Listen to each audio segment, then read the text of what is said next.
Welcome to the Magic in the Cloud podcast, where exceptional visionaries reveal the personal journeys behind their remarkable success. This is a conversation with leaders who've transformed industries by navigating pivotal moments, making bold decisions, and cultivating extraordinary teams. We explore the turning points that define their careers, those instances where intuition met strategy and everything changed. It's an intimate look at the leadership philosophies that drive revolutionary outcomes, with cloud solutions as the quiet enabler. Here are your hosts, Joseph Griffith and Ryan Golombeski. Hey everybody, welcome to another episode of Magic in the Cloud. Today's guest is a visionary whose work has made a transformative impact on how we think about water, not just as a resource, but as a responsibility. He's built not one, but multiple companies that are revolutionizing water treatment and sustainability, both nationally and globally. With an approach that blends cutting-edge science, scalable business models, and a deeply personal mission, he's redefining what it means to be a steward of our most vital natural asset. And with that, everybody, please greet my guest, Mr. David Rubinstein. Hey, David. Hey, Joe. Thanks so much for having me here today. Very excited to articulate what is the magic in the cloud. Yeah, I appreciate that too, man. So I have a bunch of questions. I'm going to start first with some business type things, and then we want to get to know you personally. But I think for me, and there were a lot of questions, man. I had a lot of questions I wanted to ask you. I feel like we could go for 2-3 hours. I think the one that intrigues me and would intrigue the audience the most is, tell us the story about your first steps into the water treatment space. Like, what drew you into all this? It's been a pretty amazing adventure. You hear these statements around mindfulness about being open to opportunity, let the universe speak. So I'll say back in probably around 2010, 2012, I started thinking how I really would like to get into more green technology. And probably consider myself a bit of a water baby. I grew up with a beach at the end of my street. That's where we always were. Night times, weekends, sleepovers. I'm an avid kayaker. I love hiking through wetlands and whatnot. So I got a call in 2017 about an opportunity here at Opti. And it was from a senior software engineer who I mentored back in 2001. Apparently, I made an impression on him. And when they did a search for a COO president, he put my name in the hat. And here I am 8 years later, sitting in the company. Yeah. And tell me, so you networked through somebody you had mentored 15, 20 years ago. For someone like me, I got to plead ignorance, right? I assume that my water is healthy, available, not that expensive. But when we think about the challenges in the water industry today, what is the one, or what are the biggest challenges, and how are you and Opti attacking that? Okay, so quick overview of the water industry. It's basically broken into 3 segments. There's clean water, which is like oxygen. And a lot of their challenges, lead pipes that we read about in the news, but something I also call non-revenue water, which is water that leaks out of pipes back into the earth. So that's where the big drive is on the clean side. The wastewater side, which is where all the sewage gets processed and cleansed, we have to take care of that, or we're going to just have diseases rampant everywhere. Modernizing our wastewater treatment plants is a big initiative, something that needs to be done. There's about 700 plus communities in the U.S. where they have combined sewer overflows, which means the wastewater treatment plant cannot handle all of the sewerage flow along with the stormwater flow in a storm. So that gets expelled into nature's waterways like the Hudson River, our great harbors, estuaries in the country. So a lot of cleanup work being done there. The third leg of the stool is stormwater. And stormwater is defined by rain events. In fact, a lot of people just call it rainwater. But the issue with stormwater is when it hits paved surfaces, it's highly polluted. You think about the oil, grease, gas, brake dust, cigarette butts, trash that just flows around our streets. And it doesn't infiltrate deep enough back into the earth to replenish our aquifers. So there's a lot of challenges around stormwater, but our attitude at Opti is stormwater is an asset.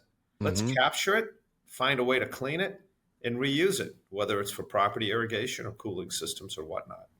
So there's a lot of opportunity with stormwater, but it's challenging.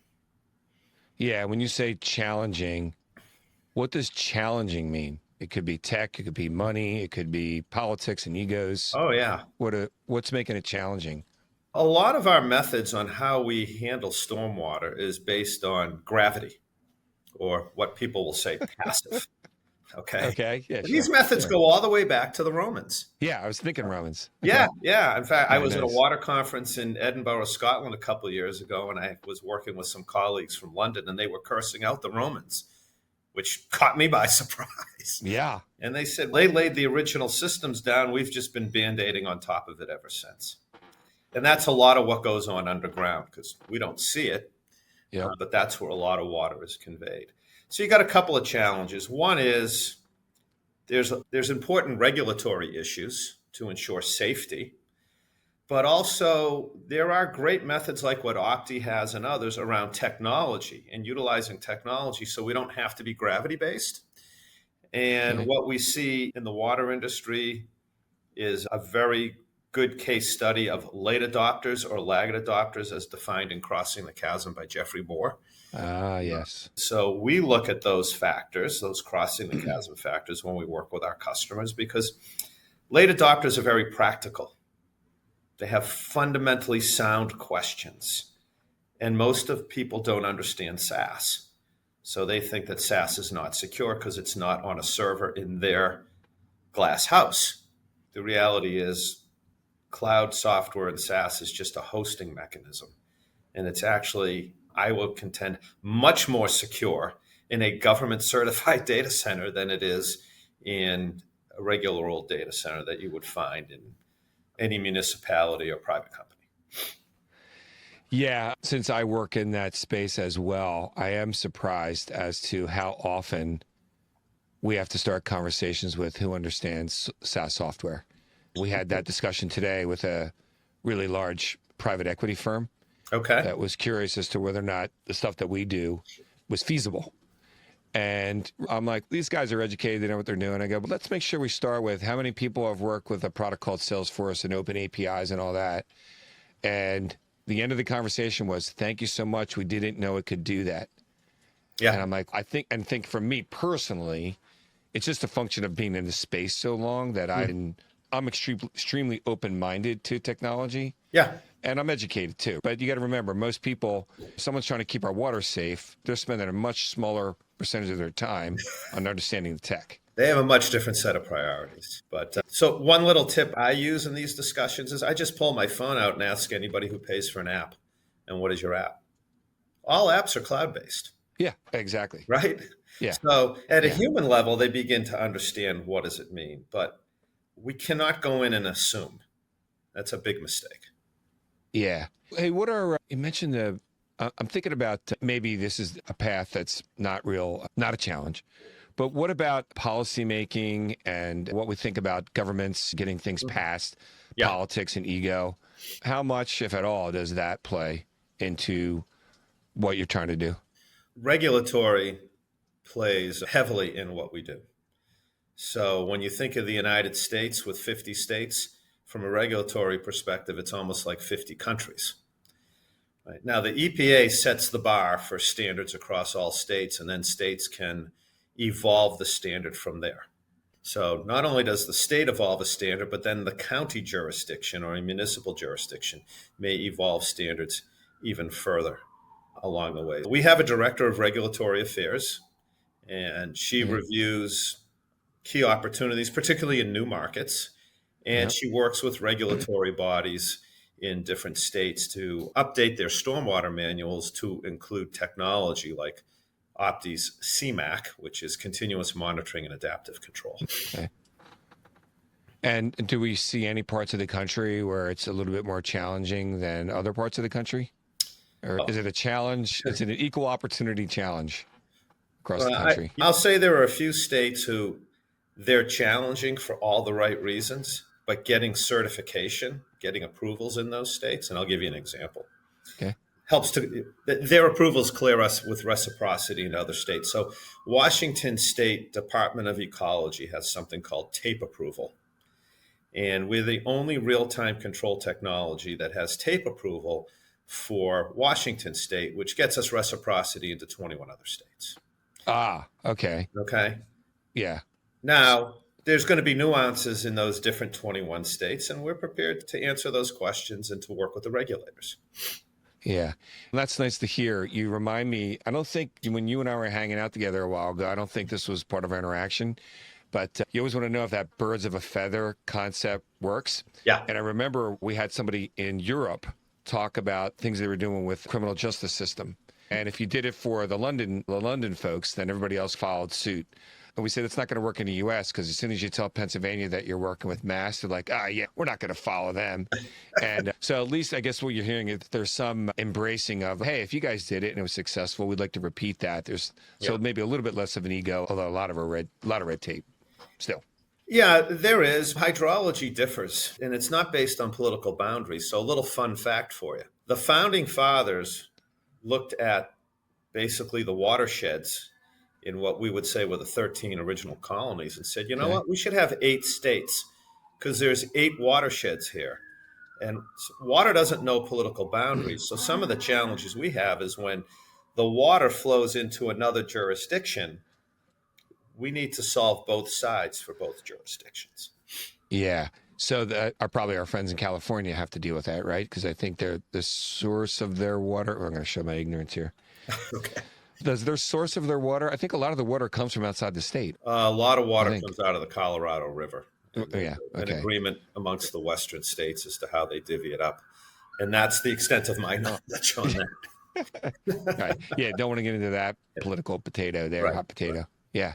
Hey, so before we get into it, like, I know if I'm in the audience, they're saying, yeah, tell us about like their secret sauce. Like, why are they good at what they do? Before we get into that, I just have one other question for you there, which is when you talk about tech, and everyone wants to hear about AI these days. Yeah. So give us your point of view on how what type of role AI is playing in the space these days. Very happy to give you my perspective. So I've been in high tech since 1980. I've seen a lot of transformation. We went from mainframe to client server. We had open systems and e-com and web 1.2, et cetera. Those transformations take a while, right? If you had an S curve, like the first one, mainframe to client server, it would be a really long S. This transformation curve, it's almost standing up straight, a very tight S curve. However, I caution people, we're in a massive hype cycle. I get so many emails every day. Hey, I can do lead gen for you. I've got the best AI on the planet.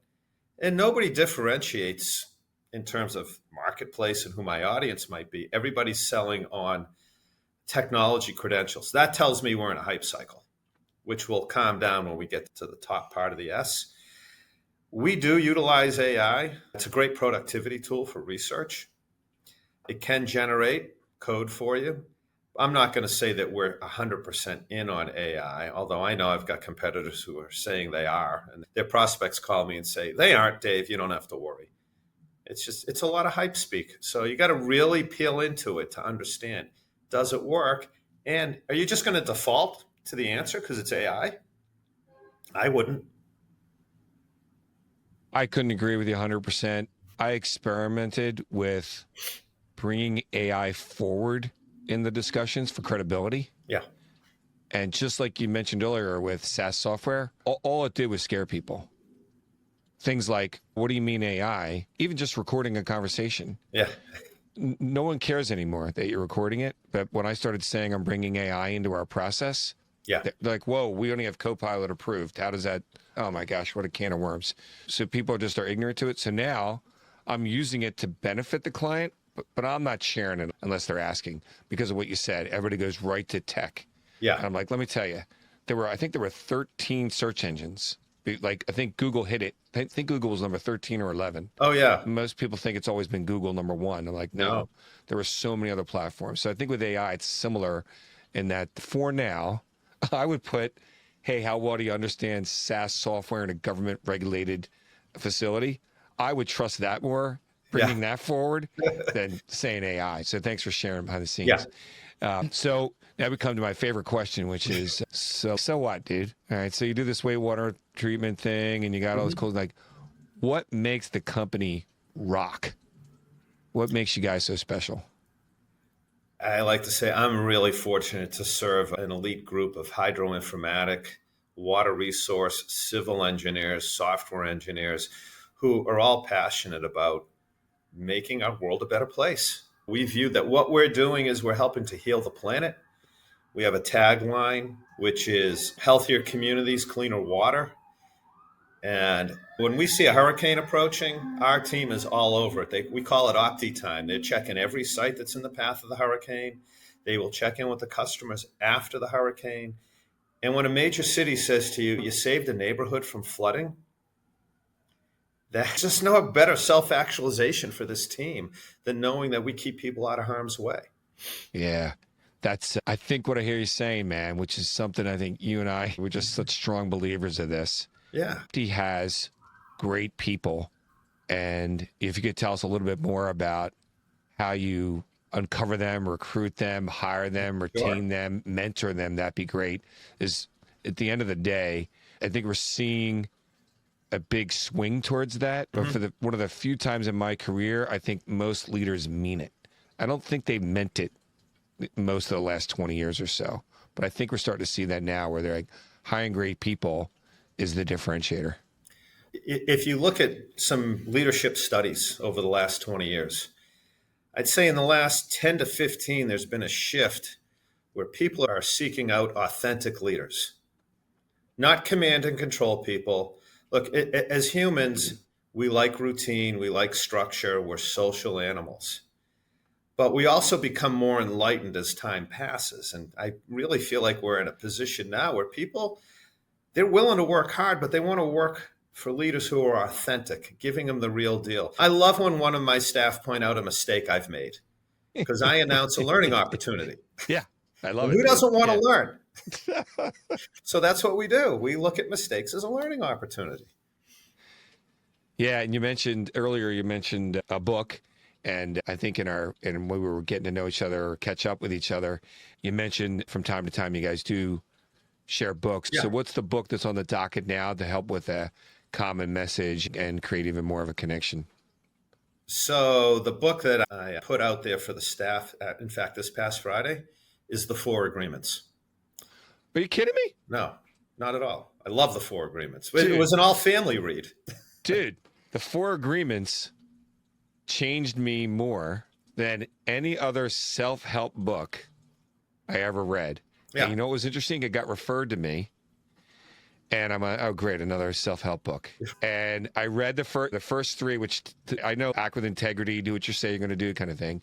I'm like, yeah. And when I got to number 4, which is we get to start over fresh, even score every day, that changed me. Like, I used to spend so much time trying to recover from what I messed up yesterday. Right. Yeah. You can't do that, dude. You can't do that. So you get to start over. And that's awesome, man. I think that's a great book. Thank you.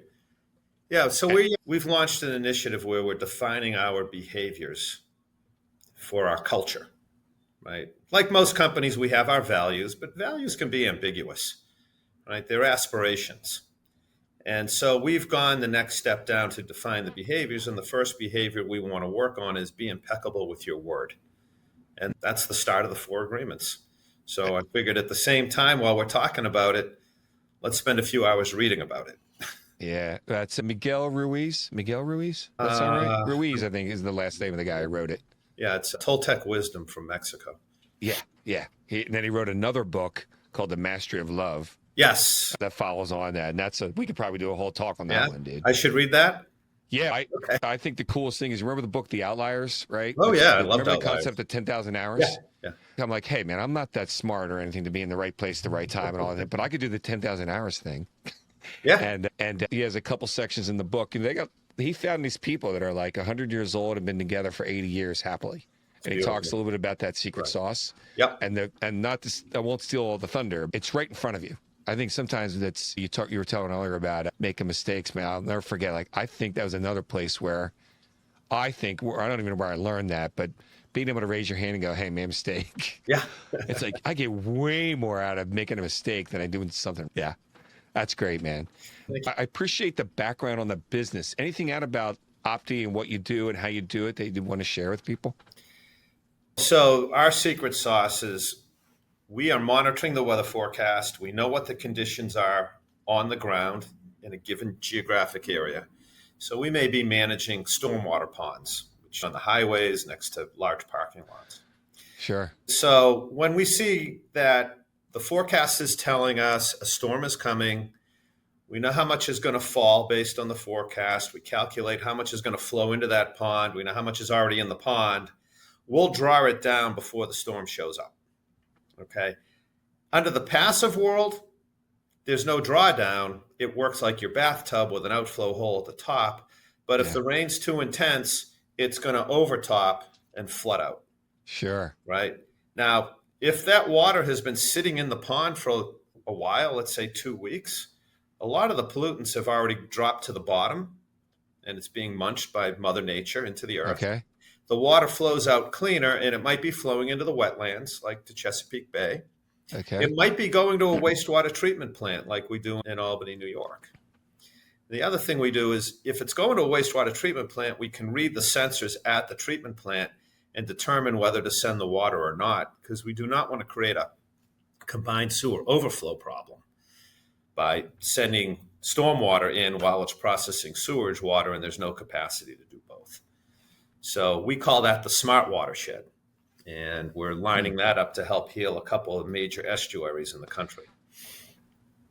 That's awesome, man. And before we shift gears and get to one of my favorite parts too, which is a little bit more about you, but before we get there, I have one other question that popped into my head. And I always wish that people like on these podcasts would do this, right?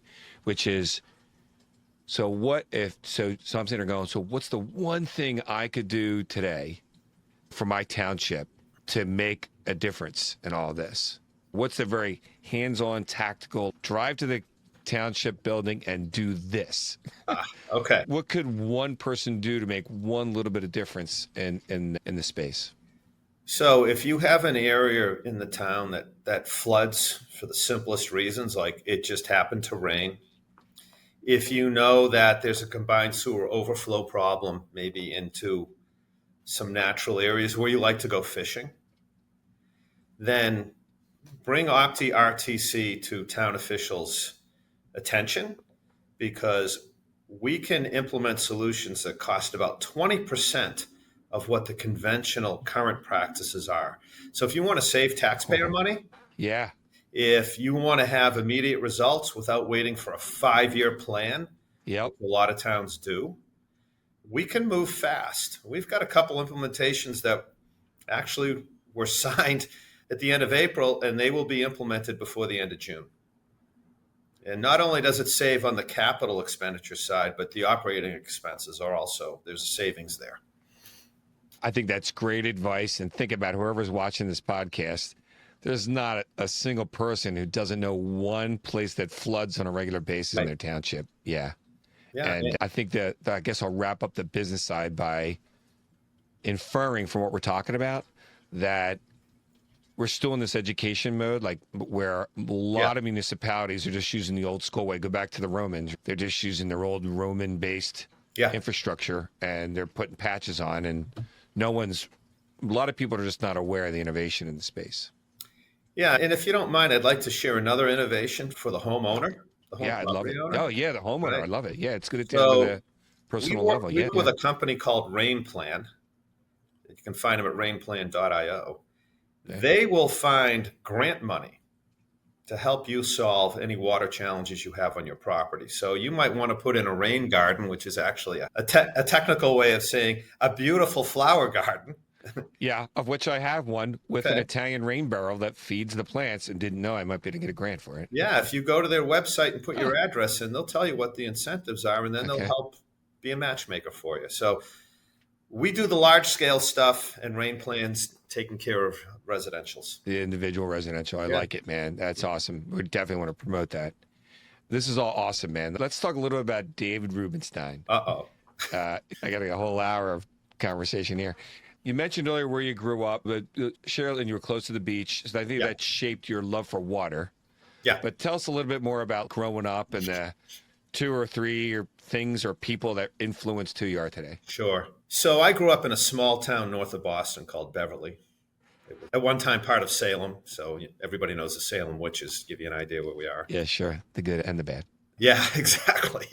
Pretty large family. So my dad had four brothers and a sister in town. We had a couple of family businesses.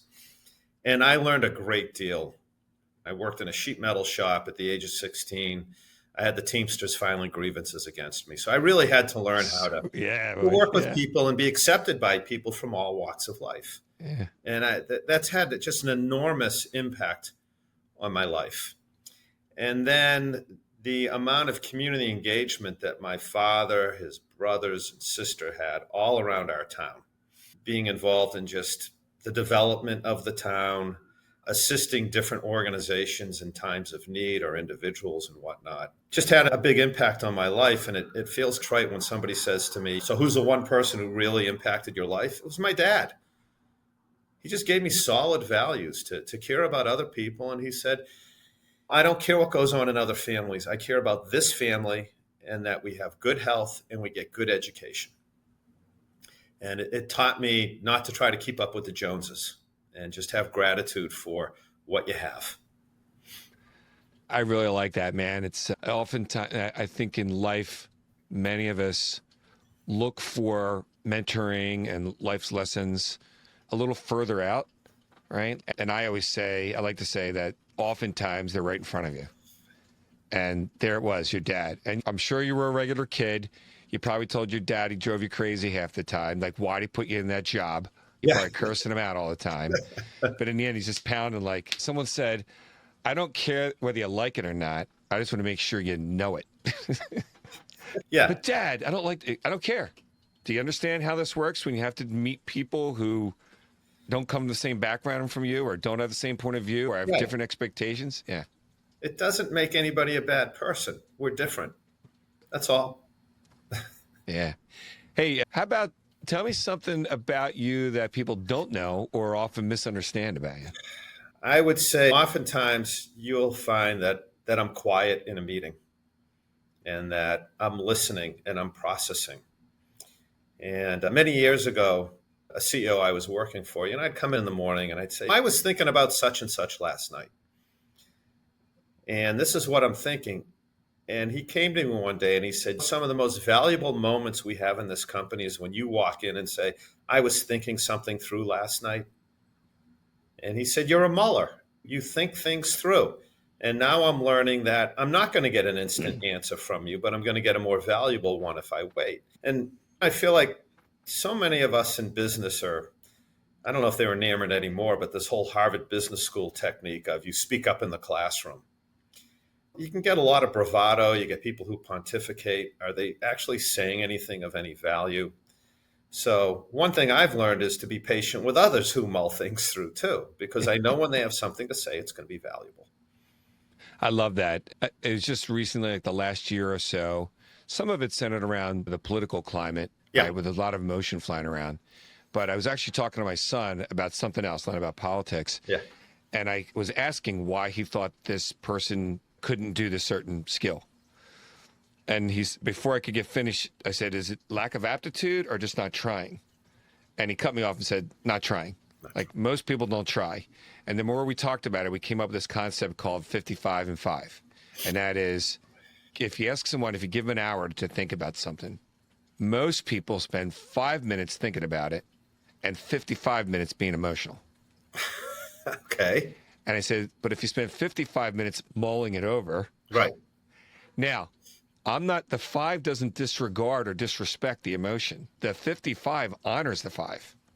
So I thought about it a ton. Wow. Now I'm going to sprinkle that 5 minutes of emotion back on it, right? Yeah. So now when you say, I strongly support or I strongly disagree, now you can say, why? I've been mulling it over. There's 8 pros, there's 9 cons. Right. So and I think to me, it feels like people listen more when you can support your position having mulled it over, to your point. So you just got to remember to mull things for 55 and be emotional about 5. And I think that's one of the superpowers you brought to the table. And pretty amazing, right? That There's your dad's values contributing Yeah. to that. There's your experience, and then you have somebody validate it for you. And you're thinking like, I just feel like I come in and blab every once in a while. People are like, yo, man, we love the way you think. It really gave me something to think about because I'd never thought about tying my style back to my dad, but actually that was a lot of his style too. Yeah. Yeah. Hey, I don't know if is your dad still with us? No, my dad passed in 2000. I'm sorry, man. Yeah, I'm sorry. Thanks. Yeah. Question is, have you had a chance to tell him that? Have you had a chance to tell him thanks? Oh, I do. I think about him Awesome. every day. Yeah. Yeah. I thank him an awful lot. And then I'll ask him, how do I deal with this situation at home? He doesn't answer those questions. Oh, I thought he was going to be like, come on, it was in page 7 of the book. It was page 7 of the practical values I taught you, dude. Yeah, I think I think gratitude, you mentioned that earlier. I think making sure that we tell people I appreciate you is really important. Don't BS. Don't say it if you don't mean it. Again, not disrespectful. No. But if you do, tell them. Yes. Yeah. Let's see. If you're not keeping our water safe and clean and saving us tax dollars, what else do you do to keep yourself busy? I got 2 great daughters and a grandson down in D.C. So if I can get down to D.C. for a weekend, we do that. Nice. That's the number one priority. Beyond that, in terms of my own passions and whatnot, I do a lot of gardening around the house. It's something I've been doing for over 20 years. It's flowers, shrubs, beautification. I love my workout routines. I meditate every morning before I get my day started. And I read in what I call a circular fashion because I like different genres. So I'll read a sci-fi, then I'll go to a self-help book, then I'll read a nonfiction, then I'll get into a business book and all the way around again. Yeah. So That's variety. great. Yeah. Sorry, I didn't mean to cut you off. No, just variety to keep the curious mind going. Yeah. But now we have variety sprinkled in, but you hinted at something and I'm really intrigued about, which is the routine. So we've talked a lot about it. There's a lot of different systems that require routine and best practices and SOPs. We've talked about how do you connect routine with some of these other things. Talk to me a little bit about how you get your day rolling. Prior to walking in going, I was thinking about something last night.